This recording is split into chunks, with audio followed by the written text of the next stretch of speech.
아무래도 부부분들이 많이 상담을 오시잖아요. 네, 맞아요. 근데 저는 미혼이기 때문에 미혼일 때가 가장 궁금하긴 해요. 상대를 선택함에 있어서 걸러야 되는 이성들에 대해서는 기본적으로는 알고 있어야 된다고 생각하거든요. 그래서 여쭤보고 싶은 게 남자 입장에서 무조건 걸러야 되는 여자, 연애 결혼 관점에서 어떤 게 있을까요? 제가 얼마 전에 커플을 상담을 했는데 여자친구가 외도를 한 거예요. 근데 여자친구 입장에서 남자친구가 나보다 너무 조건이 좋아서 불편했다. 그래서 편한 친구를 만나다 보니까 외도를 하게 됐다는 얘기를 했는데 근데 그것도 이해가 되긴 했어요. 근데 일단 연애할 때 외도를 한 대상은 일단 걸러야 되지 않을까. 외도 경험이 있는 사람. 네, 외도 경험이 있는 사람은 결혼해서 그럴 확률이 너무 높아져요.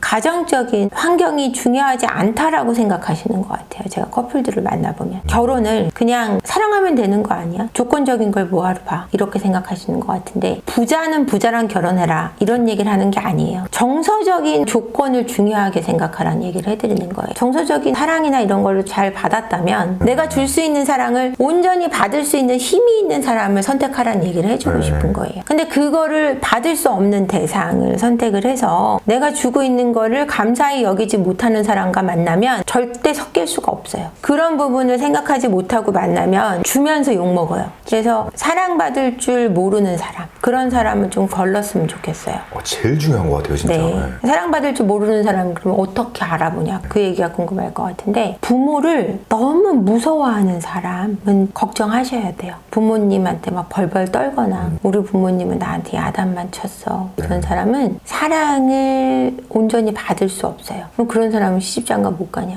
고쳐야죠. 치료받을 수 있도록 도와야죠. 그래서 내가 꼭 치료받게 해야 되냐? 스스로 그럴 의지가 있는지 없는지 봐야 되겠죠. 굳이 결혼 전에 그런 걸 다 알았는데 결혼까지 업고 가야 될지는 본인이 선택해야 되겠지만 본인이 사랑을 정말 듬뿍 받고 자랐다면 섞이기 어렵다는 얘기예요. 나도 근데 부모님부터 좀 힘들게 자랐고 나도 사랑받을 줄 못하는 부분이 있어서 내가 좀 그런 힘듦이 있어. 저 사람의 힘듦을 좀 이해할 수 있어. 그럼 서로 공감할 수 있는 부분이 있어서 함께 나아갈 수 있는 것 좀 있을 수 있어요. 그런 거랑은 좀 달라요. 나도 그런 아픔을 이해하니까 나는 그런 게 전혀 없는데 저 사람은 그러면 나는 저 사람을 통해 볼 수 있는 게 없어요. 너무 다르니까. 제가 여기서 해드리고 싶은 게 부부끼리 닮은 사람끼리 만나는 게 나을까요? 다른 사람끼리 만나는 게 나을까요? 닮은 사람끼리 만나는 게 나아요. 그거 제가 정확하게 말씀드릴게요. 어떤 게 더 재밌게 잘 사냐? 닮은 사람끼리 만나는 게 나아요. 제가 부부 상담하면서 30쌍의 한 쌍은 다른 사람끼리 만나는데 화합이 힘들어요. 제가 화합을 시켜보면. 이 걸러야 되는 여자 특징을 얘기하다 보니까 갑자기 예전에 재원님이 저한테 말씀해 주시는 게 떠올랐는데 자기 객관 안 된 사람에 대해서 얘기하신 적이 있거든요. 그거는 남자나 여자나 마찬가지인데 그럼 여자 쪽에서 일단 얘기해 주세요. 지금 여자 얘기하고 있으니까. 자기 일이 없는 여자는 저는 별로인 것 같아요. 지금 시대는. 자기 잡이 없는 여자. 왜요? 일단 독립적이지 않아요. 그리고 자기 객관화도 안 돼 있어요. 그런 여자들은. 왜냐면은 죄송해요. 일 안 하시는 분들 일하시는 게 좋다는 얘기를 해드리는 거예요. 그건 여자한테도 필요하기 때문이고 본인한테도. 왜냐면은 본인이 일을 안 하면서 남자만 바라보고 있는 여성들의 문제는요. 자기가 김고은인 줄 알아요. 도깨비가 나타나서 해달라는 거 다 해주고 내가 필요할 때 나타나서 모든 걸 다 해줄 남자를 찾아요. 그러니까 한국 드라마에 미쳐 있는 거예요. 제가 누누이 말씀드리지만 한국 드라마가 한국 여성을 떠나 이제는 전 세계 여성들을 망치고 있어요. 수출 엄청 되고 있잖아요. 수출 엄청 되고 한국 남자들 엄청 좋아하잖아요. 한국 남자들이 다 그렇게 해주는 줄 안 돼요. 한국 남자들 진짜 수출될 지경이에요. 그러니까. 다 공유화 돼가지고.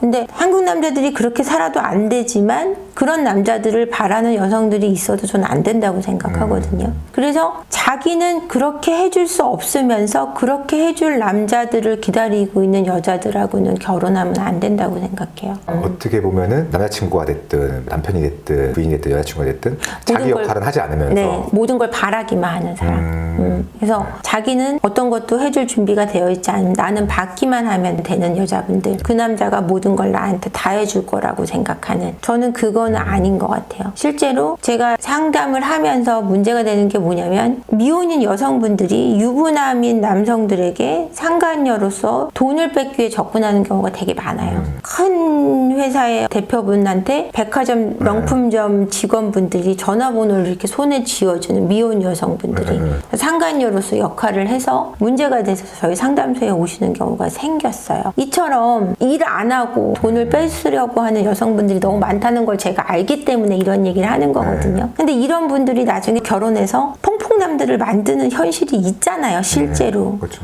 근데 자기 일을 하고 있고 내 남편에게도 뭔가 해주려고 하는 마음이 있고 내 남편의 역할도 그렇죠. 주장할 수 있는 여성이라면 저는 주체적으로 삶을 살아가는 여성이라고 저는 생각하거든요. 저는 그런 여성이 돼야 된다고 생각하고 그런 여성과 결혼을 하는 게 좋다라고 생각하는 거예요.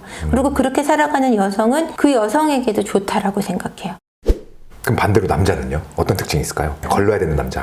진짜 너무 걸러야 많아요? 되는 남자 많죠. 걸러야 되는 남자 1등. 제가 볼 때는 직업을 많이 바꾸시는 분들. 네, 맞는 것 같아요. 네. 그런 남자는 피해야 되는 것 같아요. 자기 직업에 충실하지 않은 분. 그래서 6개월에 한 번, 1년에 한 번 자기 직업을 계속해서 바꾸는 남자 있잖아요. 착실하게 일하지 않는 남자. 뜬구름 잡는 사람. 나 한 건만 하면 돼. 그런 남자 무조건 바꿔야 될 것 같고요. 그 다음에 이것도 아까도 얘기했는데 자기 객관에 안 된 남자도 거르셔야 돼요. 내 수준에 대해서 가늠하지 못하면서 자기 자신을 과장되게 표현하고 허세 허풍이 있는 남자 있잖아요. 이 사람이 너무 지나치게 말이 많다. 자기가 있지도 않은 얘기나 아니면은 자기가 했던 어떤 업적을 가지고 100을 표현한다 했을 때는 거르셔야 돼요. 맞아. 그런 남자들 보면은 자기 객관화 안 되는 사람들이랑 대화를 사석에서 하잖아요. 자기의 실상을 모르고 자기는 이제 자기 역할도 제대로 못하는 사람인데 남한테 잔소리를 더 많이 하더라고요. 옆에서 보고 있으면. 그래서 저 사람은 진짜 친구하기도 좀 힘들겠다라고 느껴지는데 이성으로 제가 받아들였을 때는 더 힘들 것 같아요. 그럼요. 네.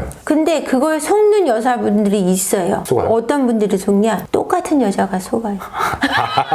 아, 똑같은 사람이? 끼리끼리는 과학이라 그러잖아요. 그래 속아놓고 내가 저거에 속아서 미쳤다 그러는데 본인이 그거에 속을 만큼밖에 안 되는 거예요. 이거를 어떻게 보면 알 수 있느냐? 이거 삐처리 해주실 거예요? 씨를 보면 남자친구한테 속아서 굉장히 크게 당했잖아요. 그 남자친구가 막 허영해갖고 뭐 자기가 어디 회장이라고 거짓말을 하셨잖아요. 근데 그 말에 왜 속을까요? 본인이 그만큼의 허영이 있기 때문에 그 허풍을 받아들이고 싶은 거예요. 그 거짓을 진짜로 받아들이고 싶은 허영이 있기 때문에 거기에 속는 거예요. 그러니까 자기 객관화는 남자나 여자나 중요하고 객관화가 안 돼 있는 사람을 거르려면 내가 내 객관화가 돼 있어야 된다는 얘기를 해드리고 싶어요. 예전에 우리가 이런 대화를 나눴던 게 기억이 좀 나는데 근데 재원님이 했던 말 중에 댓글에서 이야기가 많이 돌았던 문장이 있어요. 그때 분이요? 재원님이 뭐라고 했냐면 나 자신이 있다는 걸 잊고 살았었다. 나를 지켜줄 수 있는 게 나 자신이 있는데 뭐 이런 말씀하셨거든요. 네, 맞아요. 그게 기억나요. 제일 중요한 본질이라고 생각해요. 자기 객관화되든 뭐가 됐든. 저는 살면서 되게 힘들었던 시기에 우울증을 앓으면서 아무도 내 곁에 없다는 생각으로 살아왔거든요. 근데 저를 분석해가고 저를 치료해가면서 느꼈던 거는 나한테 내가 있다는 사실을 전혀 모르고 살아왔다는 걸 제가 치료를 하면서 깨우쳤거든요. 나한테 든든한 내가 있는데 그걸 왜 모르고 살아왔을까? 그 치료가 된 뒤로는 외롭다는 생각이 1도 안 들어요. 나한테는 나를 구원해주는 내가 있는데 왜 그걸 모르고 살아왔을까라는 생각을 해요. 그래서 외롭다는 게 본질적으로 잘못됐는데 사람들은 외로운 게 원래 인간이야 이런 말을 하면서 위로를 하고 사시거든요. 근데 그게 위로가 되는 말이 아니에요. 그건 굉장히 슬픈 말이에요. 인간은 외롭지 않아요, 여러분. 그렇기 때문에 나한테 내가 있다는 사실을 절대 잊지 말고 나를 구원해 줄 수 있는 건 나뿐이라는 사실을 절대 잊고 사시면 안 돼요. 내 옆에 내가 있다는 거. 그걸 잊지 말고 살아가시면 좋을 것 같아요.